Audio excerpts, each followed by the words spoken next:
नमस्कार साथियों, मेरा नाम है देव प्रकाश अग्रवाल। आज हम पौड़ी ज़िले के एकेश्वर ब्लॉक के बडोली गांव में आए हैं। ये पूरा गांव पंडितों का गांव है, लेकिन पलायन की मार ये गांव भी झेल रहा है। आज वर्तमान समय में इस गांव में लगभग 20 से 25 परिवार रहते हैं। इस गांव में ऐसी ऐतिहासिक धरोहर हैं जो उत्तराखंड के बहुत कम गाँव में पाई जाती हैं। इस गाँव की पूरी कहानी क्या है, जानते हैं वीडियो में आगे।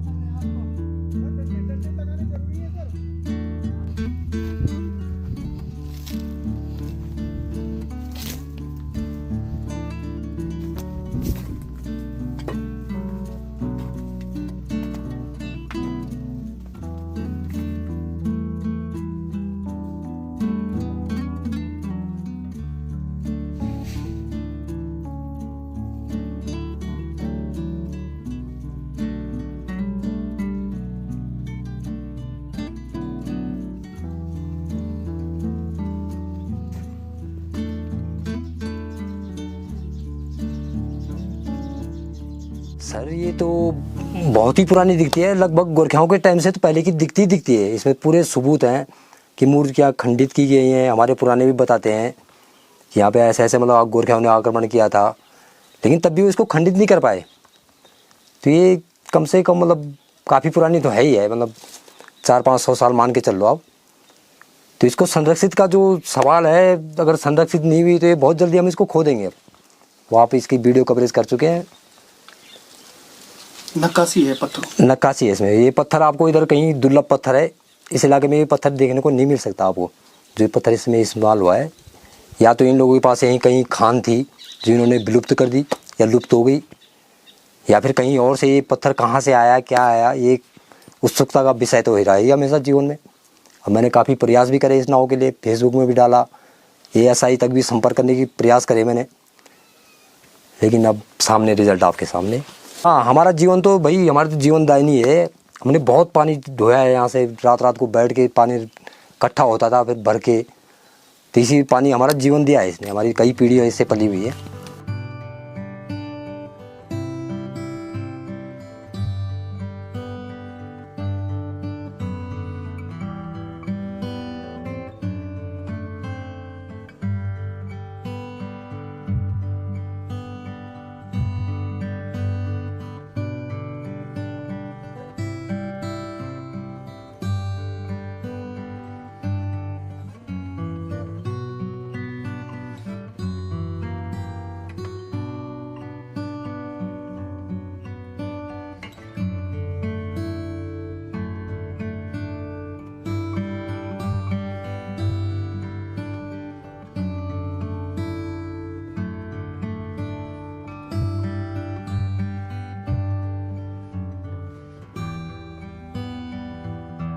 मेन स्रोत हमारा मुख्य एक ये था, एक पल्ली तरफ को एक नवला उधर भी है, लेकिन ये मुख्य नाव हमारी नारायण नाव के नाव से ही प्रसिद्ध है। ये नाव हमारे पिताजी लोग थे, वो इसको नारायण नाव के नाव से संबोधित करते थे उसको। क्योंकि है तो चोटी पे एकदम, हमारा गांव चोटी पे बसा हुआ है, और यहाँ पे जल स्रोत है वो भी 12 महीने पानी मतलब एक समान रहना, ये आश्चर्य तो है ही इसमें।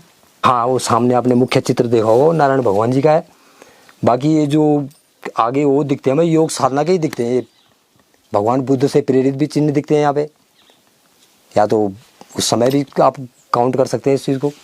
और ये संध्या टाइम के जो संध्या वंदना हमारे लोग करते थे, उनके भी चित्र हैं। बाकी कलश मूर्तियाँ आप देख ही रहे हैं इसमें।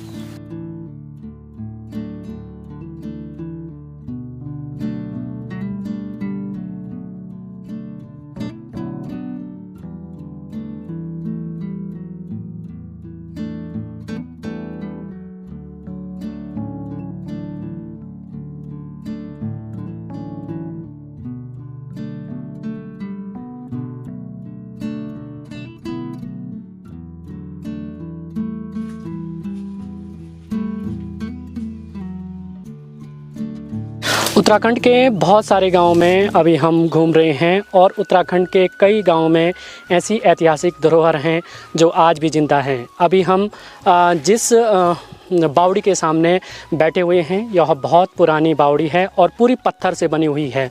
ये आज से लगभग 300-400 साल पुरानी ऐसी टेक्नोलॉजी है जो आज भी ज़िंदा है, लेकिन गांव में पलायन होने की वजह से इसका रखरखाव नहीं हो पा रहा है।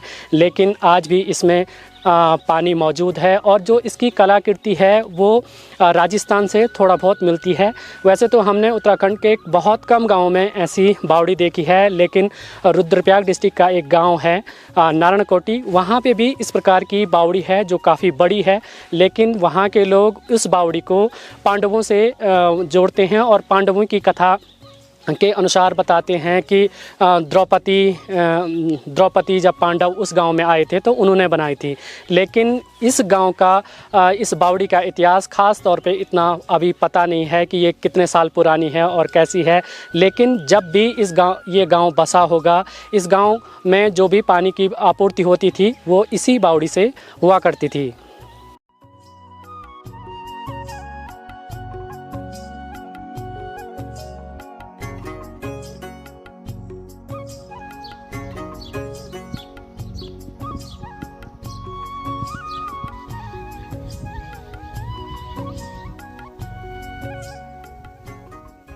लेकिन पूरा गांव खाली है। हमेशा ऐसा ही था या पहले रौनक? नहीं, पहले तो बहुत सुंदर था। पहले तो जो पुराना कल्चर है हमारा, यहाँ पे काशी नाम से ही पुकारा जाता था गांव। प्रत्येक घर में 2-2, 3-3 पंडित थे, नामी पंडित थे। हर वाले भी जो है मतलब हाँ काशी नाम था इसका, लेकिन अब सब चले गए।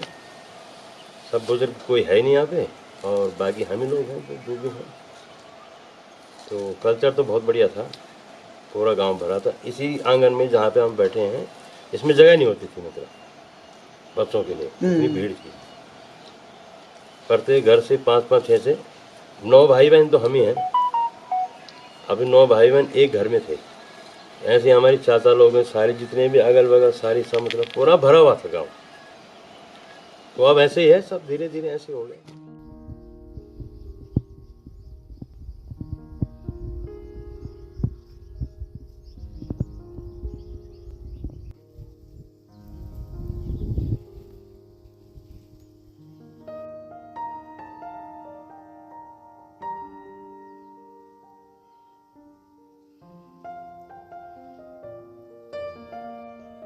सुबह चाहिए अरे जैसा अच्छी हमारे कहूँ दीदी रानी ना वो बिछाए ओके।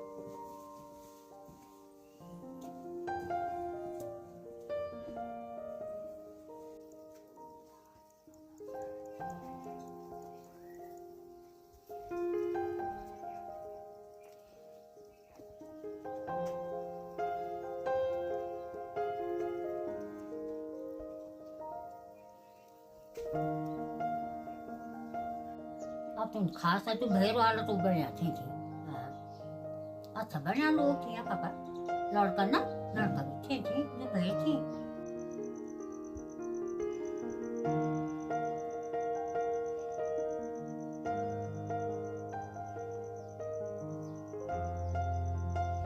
ये मकान जो है हमारे दादाजी थे, तो बहुत पुराना है। ये राजसी पंडित थे, धौलपुर के राजा थे, तो उनके यहाँ राजसी पंडित थे। तो दादाजी ने बहुत कर्म किया है। और ये मकान जो है दिवाकर दत्त जी हमारे दादाजी थे, उनके पिताजी थे। तो बहुत बड़े मतलब रईस थे उस समय के। तो ये मकान जब बना था तो हमें भी सुना ही है, देखा नहीं है। लेकिन ये जो पत्थर है ये कम से कम यहाँ से 15 किलोमीटर दूर से आ रखा है। उस समय मतलब भरपूर हर चीज़ समय की थी। इसमें जो चिड़ाई है इसमें जो है मिट्टी का यूज़ नहीं है, उड़द की जो है दाल बारीक बना करके अभी पत्थर चिपकाया गया है। तो इस समय तो मतलब थे, सभी लोग थे, अच्छा था, सब बढ़िया था। लेकिन अब क्या करें, मकान की जो बुरी हालत है। लेकिन थोड़ा बहुत हमारे चाचा जी हैं गणेश प्रसाद जी, तो उन्होंने कुछ सहयोग किया इसमें जो छत डाली गई तब जाके बचा हुआ है मकान।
भले ही ये पूरा बडोली गांव आज वीरान और सुनसान पड़ा है, लेकिन पुराने समय में ये पूरा पंडितों का गांव था और इस गांव में बहुत ज़्यादा शिक्षक भी थे और उस ज़माने में भी इस गांव में अधिकांश महिलाएं पढ़ी लिखी थी और पूरे इलाके में इस गांव का नाम हुआ करता था।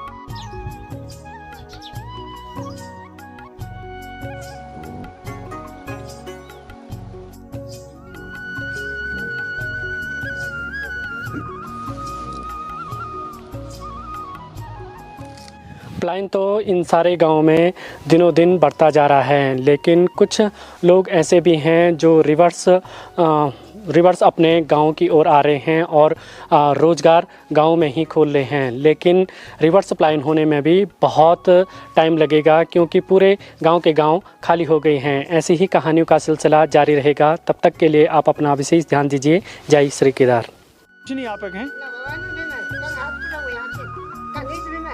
वो घुटने दर्द कर दी प्लास्टर है।